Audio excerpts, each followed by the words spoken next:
அனைத்து உரிமை குரல் நண்பர்களுக்கும் வணக்கம். சத்யராஜின் மகளை புகழ்ந்து தள்ளி இருக்கக்கூடிய சீமான் இது குறித்த முழுமையாக பார்க்க போறோம். வாங்க பார்க்கலாம். பொதுவாகவே பாஜக கட்சி தமிழ்நாட்டு அரசியலை எப்படி கையாளணும் அப்படின்னு நினைக்கிறாங்க அப்படின்னா, தமிழ்நாட்டில் இருக்கக்கூடிய முன்னணி நட்சத்திரங்களை வச்சும் அவங்களுடைய நிறைய பணத்தை வச்சும் மக்களையே எப்படியாவது விலைக்கு வாங்கிடலாம், எப்படியாவது பாஜகவுடைய கட்சி பக்கம் ஈர்த்திடலாம் அப்படின்ற ஒரு முயற்சியில் தான் அண்ணாமலையும் சரி, அதற்கு பிறகு ஆங்காங்கே இருக்கக்கூடிய பாஜக நிர்வாகிகளும் சரி இந்த முயற்சியில் தான் பார்த்தீங்கன்னா ஈடுபட்டு வந்துட்டு இருக்காங்க.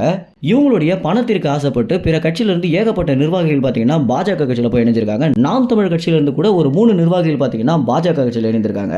ஆனால் இது குறித்து சீமான் என்ன சொல்லியிருந்தாரு அப்படின்னா, அவங்க எப்போ பணத்துக்கு விலை போயிட்டாங்களோ அவங்க கட்சியில் இல்லாமல் இருக்கிறதா நல்லது, அவங்க போனதை நினச்சி நான் துளியும் வருத்தப்படல அப்படின்னு சொல்லியிருந்தாரு. இப்படி பாஜக கட்சி செய்கிற அரசியலை துளியும் விரும்பாத சத்யராஜ் அவருடைய மகள் பார்த்தீங்கன்னா, அவங்க எவ்வளவோ அழைச்சுமே நிச்சயமாக நான் பாஜக கட்சி பக்கம் வரவே மாட்டேன் அப்படின்னு சொல்லியிருக்கிறது தமிழ்நாட்டு மக்களை அதிக அளவில் பார்த்தீங்கன்னா சந்தோஷப்பட வச்சிருக்கு அப்படின்னு தான் சொல்லணும்.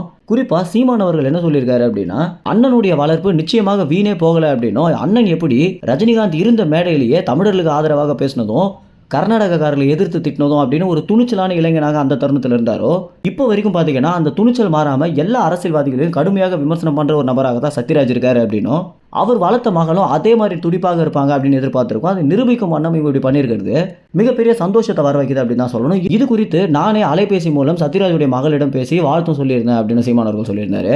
இந்த மாதிரி பணத்தாசையும் பதவி ஆசையும் காட்டி பாஜக இழுக்கிற அரசியலை குறித்து நீங்க என்ன நினைக்கிறீங்க அப்படின்னும், வரும் காலத்தில் பாஜக கட்சி ஆட்சிக்கு வர்றதுக்கு ஏதாவது வாய்ப்பு இருக்கு அப்படின்னு நீங்க நினைக்கிறீங்க அப்படின்னா உங்களுடைய கருத்துக்களை கமெண்ட்ஸ் தெரிவிங்க. நன்றி, வணக்கம்.